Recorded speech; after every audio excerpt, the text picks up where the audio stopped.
বন্ধুরা, এই যে আমার বাড়ি দেখছেন, এই বাড়িটা আমার নিজের হাতে গড়া, আমার স্বপ্নের বাড়ি। আমি যখন সুস্থ ছিলাম আপনাদের মতন হাঁটাচলা করতাম, কাজ করতাম, সব কিছুই ভালো ছিল। আমি রাজমিস্ত্রি কাজ করতে যে ভাড়া থেকে পড়ে যাই, সেখান থেকে আমার উঠে দাঁড়াতে পারি না, আমার স্পাইনাল কর্ড ভেঙে যায় আর আমি হাঁটাচলা করতে পারি না। আজ 5 বছর হয়ে গেল। এই যে আমার বাড়ি দেখছেন, এই 5 বছর আগে যা ছিল এখন তাই রয়ে গেছে, আর কিছুই করতে পারিনি। আমার বাড়িতে আমি একমাত্র ছেলে, ইনকাম করতাম, কাজ করতাম, আর আমার মা বাবা রয়েছে। মা বাবা বয়স হয়ে গেছে, এখন আমি দেখবো কি মা বাবাকে, মা বাবা আমাকেই দেখছে। খুব অসহায় পরিবার। আপনারা আমার ভিডিওগুলো দেখবেন।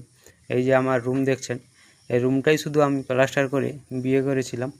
তারপরে বিয়ে 4 মাস পরে আমার অ্যাক্সিডেন্ট হয়, আর কিছুই করতে পারিনি। তারপরে এই রুমগুলো যা দেখছেন সব আবার নিজের হাতে গড়া, আমি নিজেই সব কিছু করেছিলাম।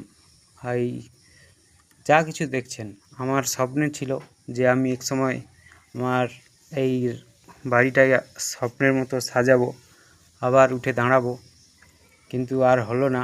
আমার পরিবারে আমি একমাত্র ছেলে, যেখানে সব কিছু দেখাশোনা করতাম, কাজ করতাম, কিন্তু এখন আর কিছুই। আমার ভিডিওগুলো দেখবেন, আমার পাশে থাকবেন, আমার পেজটি ফলো করে শেয়ার করে দিবেন।